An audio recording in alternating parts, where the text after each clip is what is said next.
I'm not saying that your job is easy, but when it is a simple call right in front of your face multiple times, what are you doing? What are you doing? What call are you like bugged out? All of them. Most? Everything? Like, it's just like they're just so inconsistent. Like, that's my thing. Like, if you're on the other team and you're going to be finding the shit out of me, yeah, cool. But let me do it to you. Let you, yeah. You know what I mean? Like, like consistency then. Yeah, like just give. And I think that's players across the league and like new fans across the country. Like everyone's like, what is going on with the refs? And I'm like, I don't know. Sophie had. It's going to be a jump. Now here it looked like a jump. There, this looks like a foul to me. Yeah. Indiana. And you can see Caitlin saying you were right in front of her. Am I ever advocating for players to throw other players on the ground? No, like we've seen so much of it throughout the WNBA. He watches this happen right in front of him. There's so much contact on the play and he does nothing. He doesn't blow his whistle. He doesn't stop the play. He doesn't call a foul here. You were right in front of her.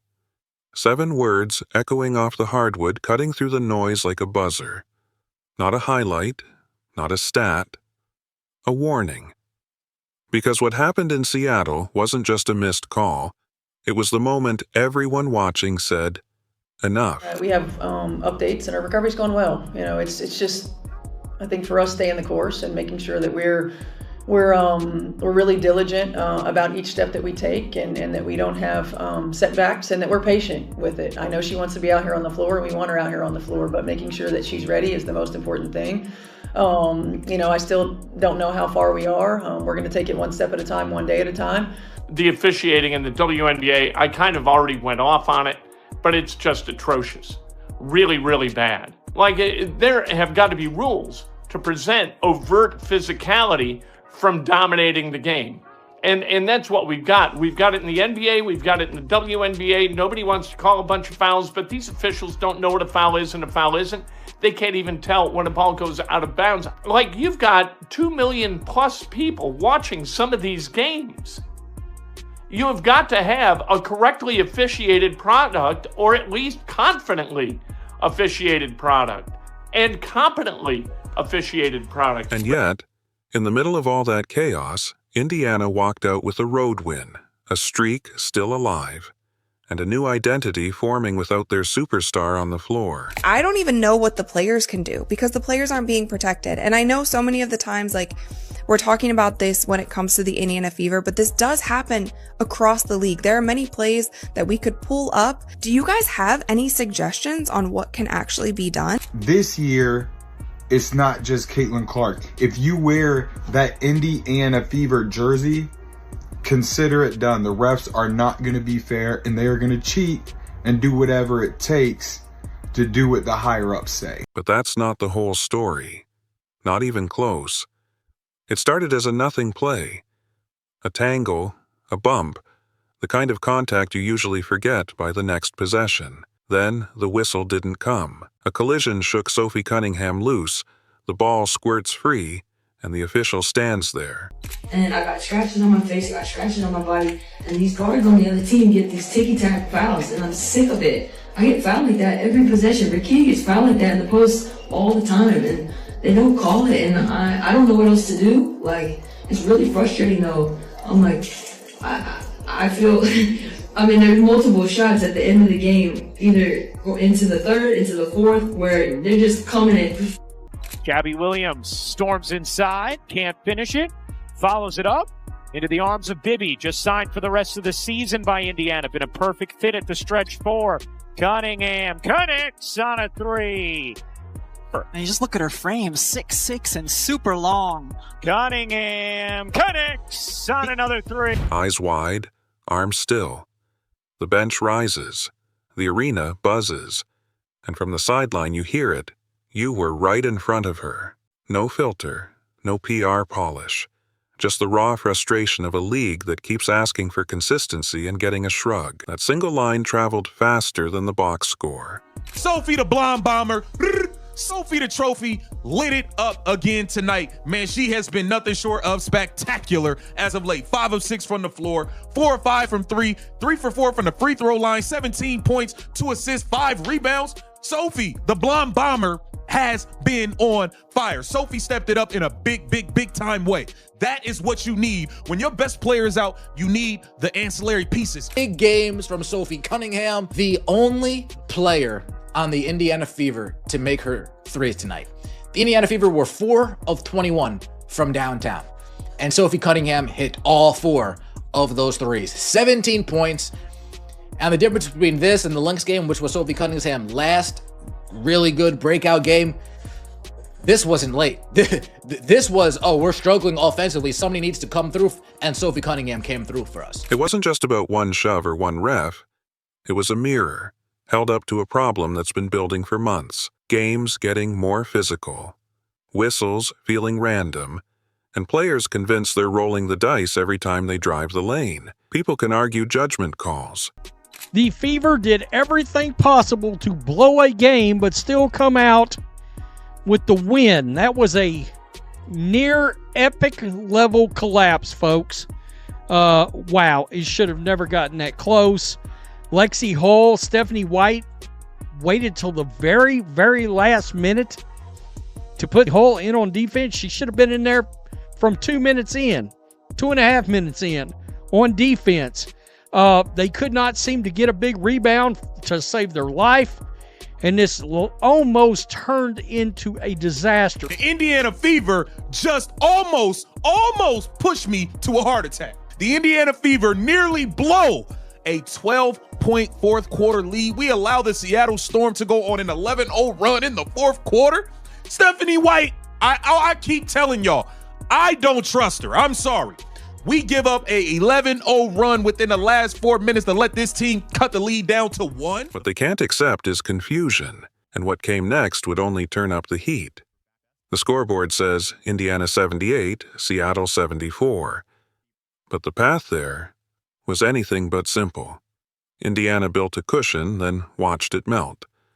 The Storm kept clawing. Boy, they almost blew it. Nonsensical whistles to stop runs, or how about blowing a whistle to stop the other team's run? Coming out in the second half, I will never back off of this. When you come out in the second half and you start losing leads, that is a coaching issue. I don't care what sport you're in.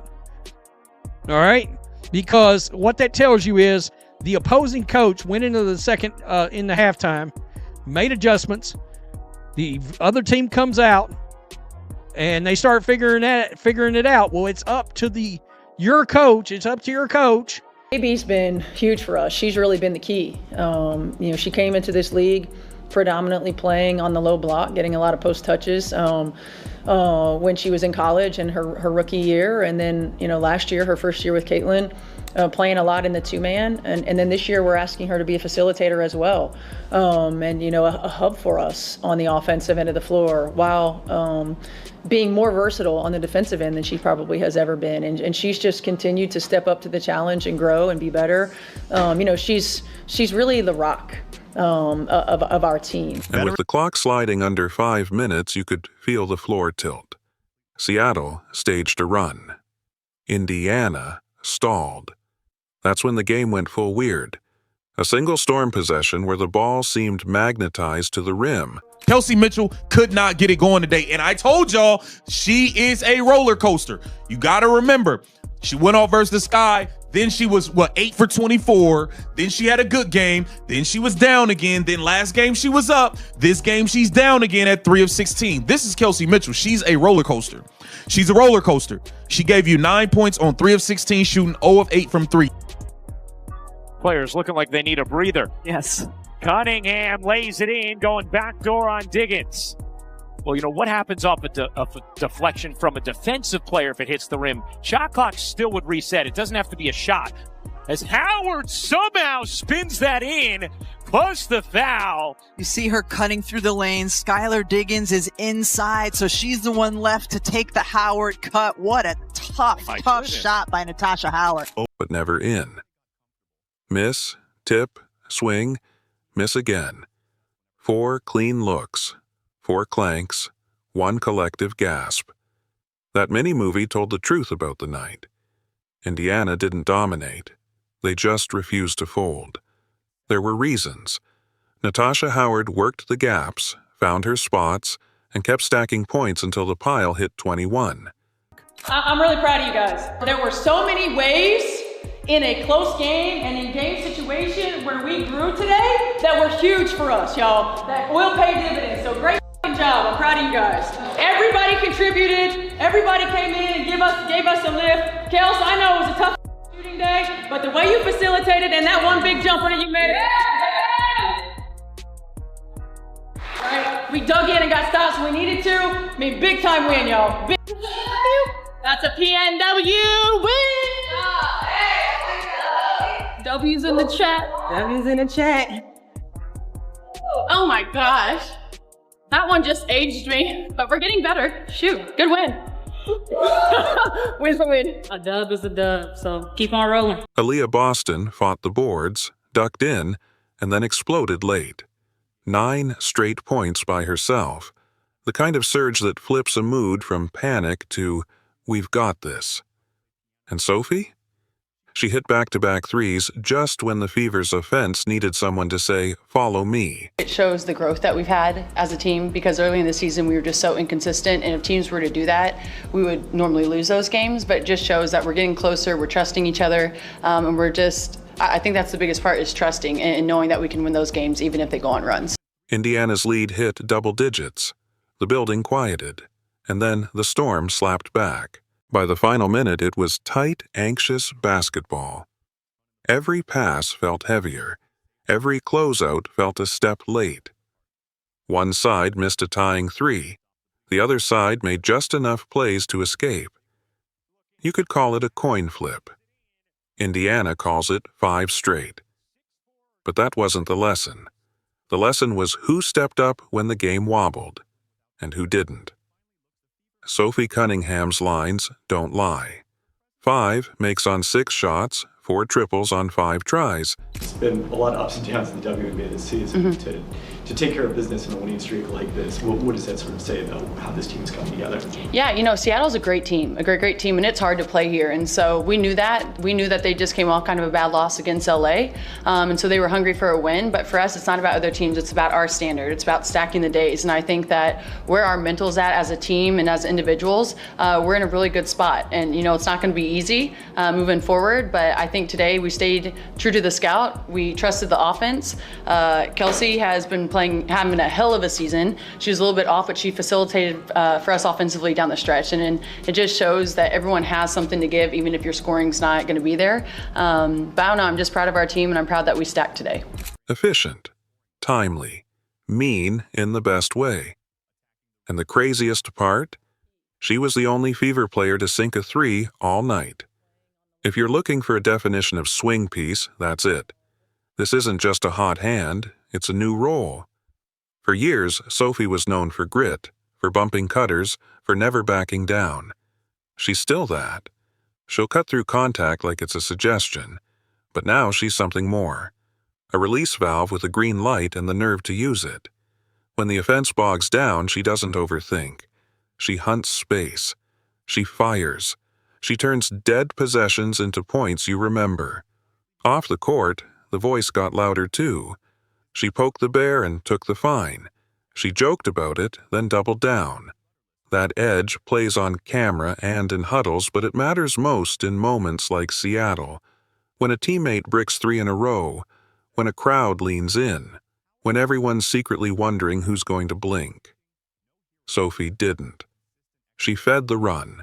She steadied the room. She looked like a player who's decided the pressure belongs to her now. Fans call her the blonde bomber. Fits. The shot isn't a prayer, it's a decision. And lately, it's been the right one. Aaliyah Boston's box score reads like confidence rediscovered. 16 and 12 is solid. 9 straight points in the 4th is something else. That's a lid on the rim stretch turned into we're not losing today. Watch her feet in those minutes. How she seals early, how she repositions after the catch, how she finishes through a hit without flinching. That's not luck. That's a star centering her team when the game gets loud. Natasha Howard added the veteran layer. 21 points, the steadying drives, the mid-range beats, the clean angles. She didn't chase hero shots. She just attacked where Seattle was soft.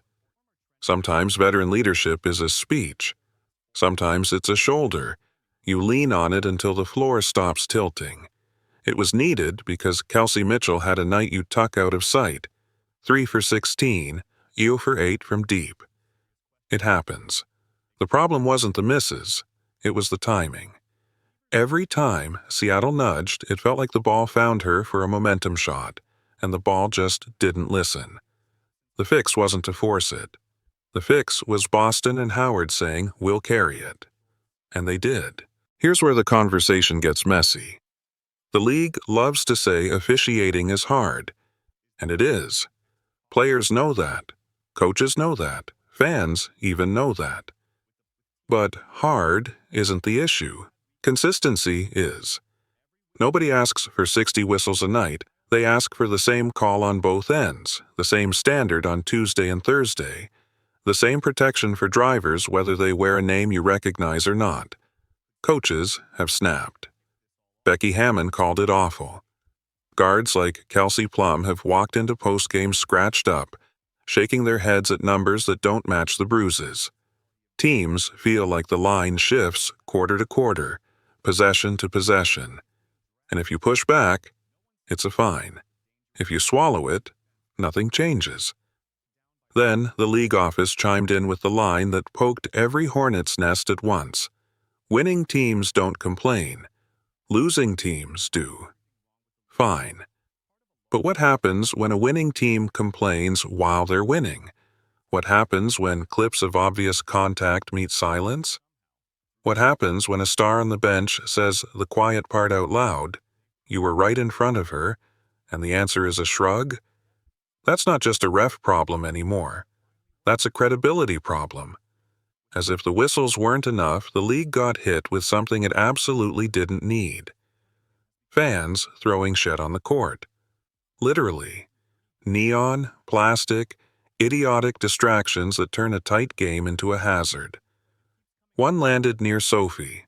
Another got scooped up by a player before anyone tripped over it. Security tossed people. The league promised bans. Social feeds laughed for a day and then moved on to the next one. This isn't content. It's risk. A player slips on the wrong kind of prank. And we're not talking about a fine, we're talking about a season. The W is bigger than that now. Seats are full, numbers are up, eyes are on the product. You can't let a few clown moves drag a game into nonsense. And you definitely can't let the nonsense become the headline. Caitlin Clark has missed week after week. First a strain, then a tweak, then a caution trend that turned into 7 straight DNPs. The only thing louder than the day-to-day updates are the theories. Is this just smart preservation for the stretch run? Is there an internal timeline nobody wants to say out loud? Will the chemistry that clicked in Seattle translate the second she returns? Here's what matters. Indiana didn't crumble without her. They learned to grind. They learned to win ugly. They learned that Boston can take over a quarter on demand, that Howard can carry a scoring load, and that Sophie can bomb a game out of danger. When Clark returns, she won't have to do everything. She'll get downhill against shifted defenses because those 3 will keep the floor honest. She'll find kickouts to someone who's not scared of the moment. She'll run 2-man actions with AB that make coaches burn timeouts they'd rather keep. And when the whistle feels tight, she won't be the only one talking. That's not nothing. That's how a team grows up. Every night from here on out is multiplication. Each win multiplies the seed math. Each loss multiplies the pressure. Each head-to-head multiplies tiebreakers that will matter way more than anyone likes to admit. The Fever have banked 5 straight without their star. That's a cushion you fight for in April and thank yourself for in August. But there's a hard truth waiting in the bracket. If the standard doesn't tighten, games will turn on whistles, not execution. And that's the one thing this league can't afford. Not now. Not with this much light on it. It's not about calling more fouls. It's about calling the same foul every time it appears. If you let hand checks go, cool, let them go both ways. If you protect shooters on landing, protect them in the second and in the fourth. If a shove is a shove in June, it can't be play on in August. Consistency calms players, it calms coaches, it calms fans, it lets the basketball breathe. You were right in front of her. It wasn't just a clapback, it was a diagnosis. The league doesn't have a popularity problem, it doesn't have a talent problem, it has a trust problem, one the players feel in their ribs and fans hear in the silence after a collision. Indiana survived Seattle because the veterans refused to blink and because one shooter refused to miss. That's basketball deciding a game, not chaos. If the WNBA wants the story of this season to be about stars, growth, and packed arenas, then fix the one thing that keeps stealing the spotlight. Make the standard clear. Make it even. Make it boring. Because boring officiating lets everything else get thrilling. Do that, and the next time 7 words echo across a building, they'll be coming from a coach drawing up a game winner, not a star pleading for the obvious. Until then, every possession is a coin flip, and the players deserve better than that.